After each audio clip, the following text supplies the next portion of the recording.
reading this morning comes to us from the book of Ruth, in the first chapter. In the days when judges ruled, there was a famine in the land, and a certain man of Bethlehem in Judah went to live in the country of Moab, he and his wife and his 2 sons. The name of the man was Elimelech, and the name of his wife, Naomi. And the names of his 2 sons were Mahlon and Chilion. They were Ephrathites from Bethlehem in Judah. They went into the country of Moab and remained there. But Elimelech, the husband of Naomi, died, and she was left with her 2 sons. These took Moabite wives. The name of one was Orpah, and the name of the other, Ruth. When they had lived there about 10 years, both Mahlon and Chilion also died, so that the woman was left without her 2 sons and her husband. Then she started to return with her daughters-in-law from the country of Moab, for she had heard in the country of Moab that the Lord had considered his people and given them food. So she set out from the place where she had been living, she and her 2 daughters-in-law, and they went on their way to go back to the land of Judah. But Naomi said to her 2 daughters-in-law, "Go, each of you, back to your mother's house. May the Lord deal kindly with you as you have dealt with the dead and with me. The Lord grant that you may find security, each of you, in the house of your husband." Then she kissed them, and they wept aloud. They said to her, No, we will return with you to your people." But Naomi said, "Turn back, my daughters. Why will you go with me? Do I have sons still in my womb that they may become your husbands? Turn back, my daughters, go your way, for I am too old to have a husband. Even if I thought there was hope for me, even if I should have a husband and bear sons, would you then wait until they're grown? Would you then refrain from marrying? No, my daughters, it has been far more bitter for me than you, because the hand of the Lord has turned against me." Then they wept aloud again. Orpah kissed her mother-in-law, and Ruth clung to her. So she said, "See, your sister-in-law has gone back to her people and to her gods. Return after your sister-in-law." But Ruth said, "Do not press me to leave you or turn back from following you.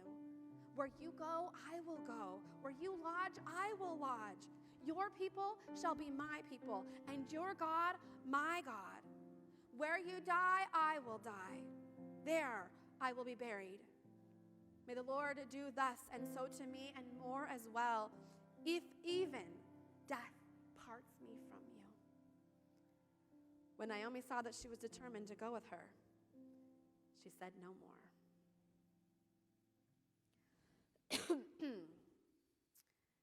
Well, about a week and a half ago, I walked into a bar. It's not something that happens very often. With a busy job and a family, there's rarely time that I'm not either working or with kids or working with kids, both at the same time. But believe it or not, this was work. Imagine that. Work-sanctioned bar attending, only at IUCC.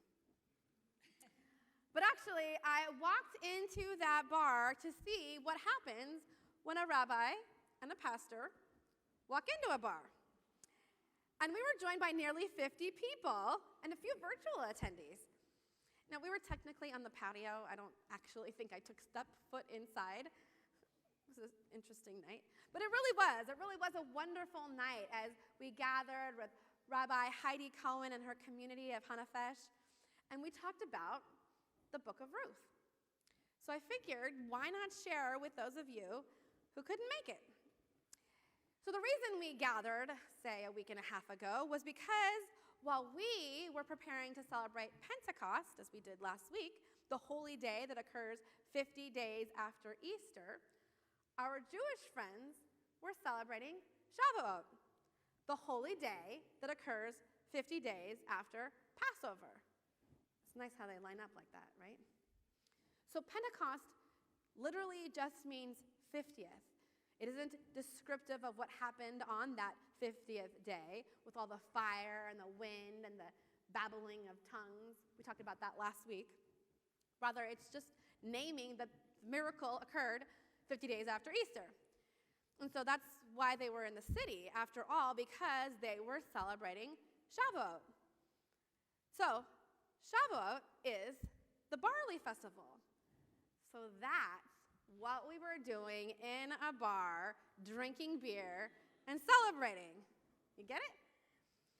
And why were we reading the book of Ruth, you might ask? Well, that's because Ruth found herself gleaning in none other than a barley field. Wait, you're thinking, I don't remember a barley field in the passage we just read. And you're right. I'm glad you were paying such good attention. It actually comes a little later in the story, so why don't we just get right into it? Ruth is one of two books in the entire canon, both of the Hebrew Scriptures and the New Testament, that are named after women. Some of you might remember that they have discovered the Gospel of Mary, but unfortunately it did not make it into our canon. So all we have is Esther and Ruth. Esther gets Purim, and Ruth is read for Shavuot. There are a lot of reasons to love the book of Ruth. This book is an unusual love story. It's the love story between a daughter-in-law and her mother-in-law, reminding us that love and family is more than mere blood. But it's even more intriguing because, as we heard in this morning's scripture, Ruth is a foreigner. She's a Moabite. Naomi and her family came to Moab because of the famine, and they stayed a really long time. Eventually, Naomi's son marries Ruth, and his brother married another Moabite woman named Orpah. As this morning we were clear, that is not Oprah, it is Orpah. Her husband died, and then some years after, so did the brothers. So Naomi was left with two daughters-in-law in the land of Moab. You can imagine that this was a very difficult position to be in. Not only was Naomi grieving the death of her son, of her husband first, but now also her sons, two sons. And so she's incredibly vulnerable. The only thing worse than being a widowed woman was being a foreign widowed woman. So she quickly realized that she'd be better off just returning to Judah and decided to go back to Bethlehem. So she told Orpah and Ruth to return to their families. It would be difficult for them then to be foreign widows in Judah, and they'd be much more taken care of if they just stayed in Moab with their families. But they both protested. They wanted to remain with her. A second time, she begged them, demanded even, go back to your homes. And this time, Orpah obeyed. Now, obedience was a virtue. So she did what she was supposed to do. She did what was asked of her. But disobedience in the name of loyalty becomes an even greater virtue. Ruth does just that. She counters Naomi's command with a proclamation of her loyalty in that famous line, "Where you go, I will go. Your people shall be my people. Your God shall be my God." And with this, Naomi protests no more, and together they go to Bethlehem. Jews consider this the first convert, as Ruth proclaims not just her loyalty to Naomi, but also her loyalty to Naomi's people, and of course, to her God. That's interesting, don't you think? First convert. But prospects still aren't great. In fact, when the people see Naomi, they just can't believe it's still her. Is this Naomi? She's so different from when she had left. Life has not been kind. And she responds, "Don't call me Naomi anymore. From now on, I'm Mara," which means bitter. "Call me no longer Naomi, call me Mara, for the Almighty has dealt bitterly with me. I went away full, but the Lord has brought me back empty. Why call me Naomi when the Lord has dealt so harshly with me and the Almighty has brought calamity upon me? Now, in reality, we don't actually see any action by God towards or upon Naomi in this text. In fact, God really isn't an actor in this book. We have theology here where people imagine God's action and intent, but the writer doesn't give God any lines or even proclaim that God has done something. That comes out of Naomi's mouth. God did it out of anger or sometimes even delight. Naomi assumes that God did this to her, but nowhere in the text does it say God got mad and punished her. Commenters will interpret that God was mad that her sons married the Moabites and so then punished them by killing them off. But in reality, nowhere do we see God make such a statement. So was it actually God that brought the calamity upon her, or just terrible luck? We don't know how they died, just that they're dead. Her husband's already dead. And now she returns a changed woman, bitter and hopeless, with a foreign daughter-in-law who has attached herself to Naomi like a little lost puppy who finally finds its person with so much love to give. You could just imagine it, right? Where you go, I will go. I will follow you, little puppy. And so she does. Ruth's right there, stuck to Naomi's side. So Naomi thinks, all right, well, might as well put her to good use, and sends Ruth out into the fields. As fortunately, there is a rule that allows for gleaning even if it isn't your land. You see, there was always provision for the poor so that they could work and eat. What a concept, right? There's always an opportunity to be fed. So Ruth gleans, and the owner of the field takes notice. His name is Boaz. He's older, he's a kind man, and he permits her to take a little extra so that when she returns to Naomi, they have plenty to eat.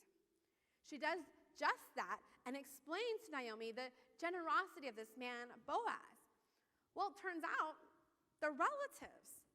So Naomi tells Ruth to go back in the night and lay by his feet at the threshing room floor. Now, this might read rather innocuous to some of you. Somebody laughed back there. Maybe a little strange, as I heard a gasp earlier. Weird. It was you. You thought it was weird. So Boaz wakes up in the night and is surprised to find a woman at his feet. Okay. Are you with me here? Do I have to say it out loud? What happens in the threshing room floor stays in the threshing room floor? Some of you are with me. All right, well, Boaz is honored that she didn't go chasing after someone younger. And he blesses her for her loyalty and discreetly sends her home with a promise that if a closer relative wants her, he'll honor that. But if not, he'll act as next of kin. Now, if my silence didn't make those euphemisms obvious, let me just tell you there were some euphemisms in this story. Laying at his feet, it isn't just laying at his feet. On all that next of kin stuff, that's basically a promise of marriage. I once preached exclusively on this portion of the story, and so I think it's worth noting that Naomi sent Ruth to the threshing floor. And it wasn't just to take a nap. We could talk about sexuality and power, and I was tempted to make this the focus of this sermon as well, but rather, I think it's simply worth noting and saying out loud that there may have been some coercion on Naomi's part, or at least coaching. And Ruth did use her body to get Boaz, maybe even trick him, into a relationship. And he didn't take advantage of her, even if she did sleep at his feet, because he was discreet. And she didn't have a public walk of shame. He made a promise, and he kept it. But someday we'll talk more about the importance of that particular passage and what it might mean for us today. However, I didn't want it to slip by without saying it. We should acknowledge this. So what happens next? Ruth and Boaz marry and have a son, and the family line that seemingly died with Naomi's sons can continue. And as we find out at the end of the book, not only does that family line continue, but Boaz and Ruth become the great-grandparents of none other than David, the greatest king of Israel. Naomi's bitterness turns to joy. Now imagine if she'd actually lived to see the fate of their offspring, King David. So what I love about this story is precisely that it's Ruth's story. It's called the Book of Ruth. As I said to the group that was gathered the other night, we could have just as easily called this the Book of Boaz and then named it after a man like we always do. Because in many ways, Boaz is a hero in this story. He was kind to Ruth. He permitted her to glean and ensured that she took home quite a harvest so that she and Naomi wouldn't starve. Then, when he woke up startled at the threshing floor, he did not reject Ruth. He welcomed her advances.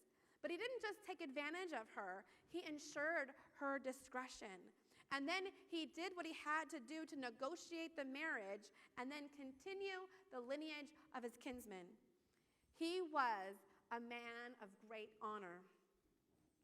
But we don't call it the Book of Boaz. It's named after a woman, which, as we know, is a very rare thing. We've only got 2 of them. And it's not just any woman. Remember, this is a foreigner. Like I said earlier, being a woman is bad enough. But what's worse than being a woman? Being a widowed woman. And what's worse than being a widow? Being a foreign widow. That's 3 strikes against her. And yet, this foreign widowed woman redeems her dead husband, her dead father-in-law, and her bitter mother-in-law. She even redeems all of Israel. All of this because she bravely chose to leave her homeland, to care for bitter and depressed Naomi, working without rest to ensure that they had food, and then turn Boaz's head, surprising him at that threshing room floor. She took a lot of risks. Nearly any of those moves could have gotten her killed, or at least ostracized. Marrying Naomi's son in the first place, I mean, come on, that had to be taboo, even in Moab, that she was marrying a foreigner. Then she left her family to risk life as a foreigner, to work in the fields. It was dangerous. I mean, it's still dangerous today to work in the fields. It's hard work. And then she risked rejection from Boaz. She could have angered him by showing up like that. Or he could have accepted her advances in that threshing room floor, but not made her his wife. He could have taken advantage of her. And after all, it was always the man's word against a woman's. And she snuck in. She was a trespasser. This story could have gone so much worse. Everything that she did was risky. And throughout it all, she was brave and she was bold. What a remarkable woman. What an unlikely hero. But what an incredible hero. Such courage, such loyalty, such kindness.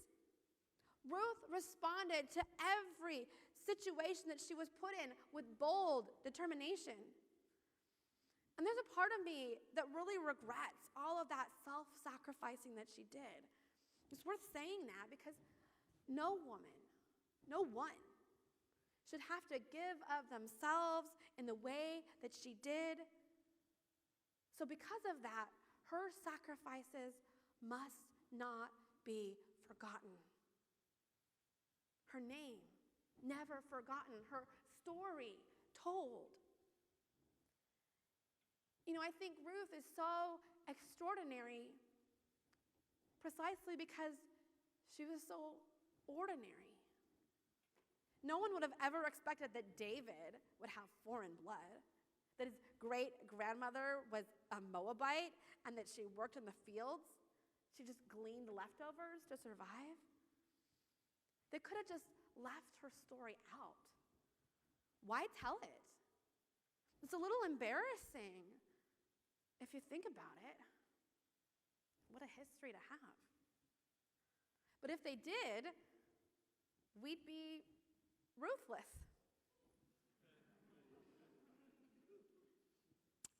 And maybe that's more than just a joke. Because Ruth herself was kind and loyal, attributes that we should look for in a hero. And those who are not ruthless are not. They are not forgiving. They are not merciful or kind or generous. We know that we do not want to be ruthless. But maybe we should talk more about what it means to be Ruth-like, Ruth-full. Thankfully, we aren't. We aren't ruthless. They did not omit her story. They chose to tell it. And that decision shouldn't be taken lightly. Because, think about it, there's only 2 stories.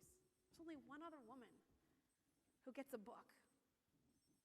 But they chose to tell Ruth's story. They chose to name the book after her. And so we have an obligation to tell her story as well. Reminding us that it doesn't matter where we come from. It doesn't matter our gender.